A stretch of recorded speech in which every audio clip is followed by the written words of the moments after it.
श्री संभाजी केशव चौगुले यांचं गावकुसाची कहाणी हे पुस्तक म्हणजे कासारी नदीच्या खोऱ्यात वसवलेल्या एका गावाची इतिहासाला धरून लिहिलेली रोमहर्षक कहाणी आहे.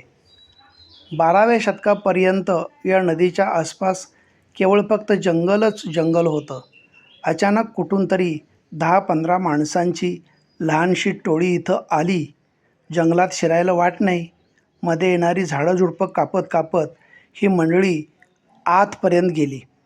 काय त्यांच्या मनात असतं ते प्रथम वाचताना समजत नाही. पुढे सलग 8-10 दिवस हे लोक कुदळ, फावडे, कुऱ्हाड, भाले घेऊन जंगलात रोज येतात. झाडं तोडतात, तिथं टेकडी शोधून काढतात. नदीचा प्रवाह, टेकडीजवळचं तळं हे पाहिल्यानंतर जंगलात वस्ती करण्याचा त्यांचा इरादा पक्का होतो. माणसं जोमानं कामाला लागतात. थोड्याच दिवसात जंगलात साफ केलेल्या विस्तीर्ण मोकळ्या जागेवर तंबू, झोपड्या उभ्या राहतात. त्या माणसांची बायका मुलं सामान-सुमान, अन्नधान्य सर्व काही जमवाजमव करतात आणि एक वसाहत जन्माला येते. पुढच्या सर्व प्रकरणातून गाव कसं वसलं, हळूहळू विकास कसा झाला याचं अतिशय भावरम्य वर्णन लेखकानं केलेलं आहे. संभाजी चौगुले यांची भाषा ललित साहित्याचीच आहे. पाणोपाणी सुंदर निसर्गवर्णन, प्रसंगवर्णन, गती प्रगतीचे चित्रण सुरम्य भाषेत केले आहे. कुंभार समाजाच्या माणसांनी वसवलेलं एक छोटं गाव पुढं मोठं कसं झालं याचं ठसठशीत वर्णन इथं केलं आहे. लेखकाची संवाद शैली कथानकाला पूरक अशी आहे. आजचा 4था दिवस. रोजच्या येण्या जाण्याने पायवाट पूर्णपणे मळली होती. झाडं ओळखीची झाली होती.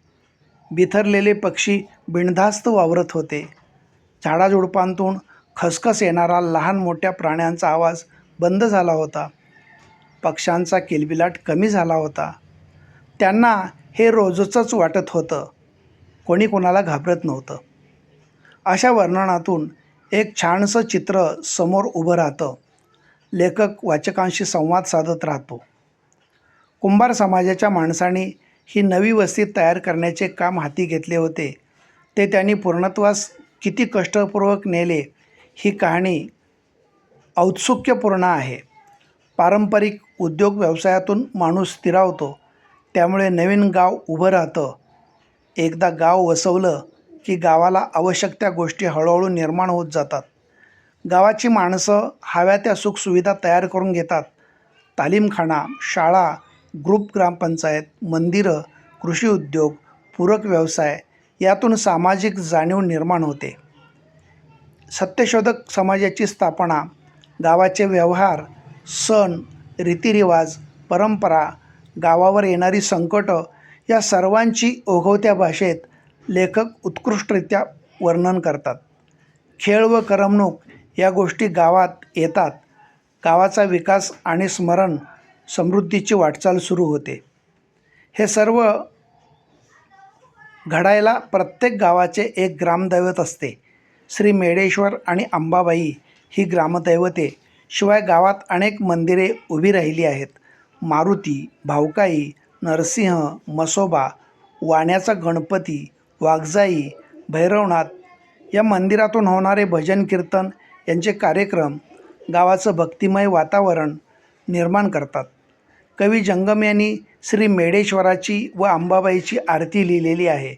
या गावकुसाच्या कहाणीत काही विशेष व्यक्तिमत्व लेखकाने आपल्या खास शैलीत वाचकांसमोर उभी केलेली आहेत.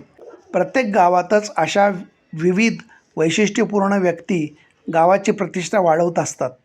तात्याजी, गाडीवान, देव जाधव, नाथाजी कुंभार ही काही उदाहरणे आहेत. एकूणच गावाच्या निर्मितीपासून म्हणजे 12व्या शतकापासून आतापर्यंतच्या भल्या मोठ्या विस्तृत कालखंडाचा वेध घेण्याचे महाकठीण काम लेखकाने केलेले आहे.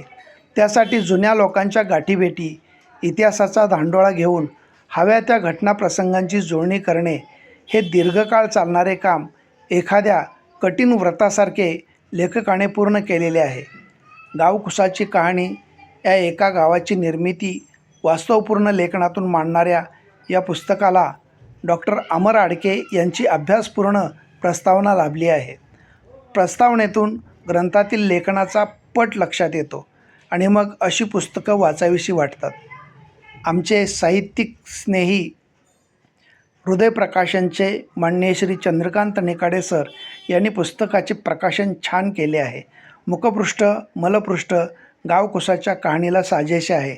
लेखक श्री संभाजी केशव चौगुले यांचे अभिनंदन आणि पुढील लेखनास खूप खूप शुभेच्छा. पुस्तक परीक्षण श्रीमती रजनी हिरळीकर.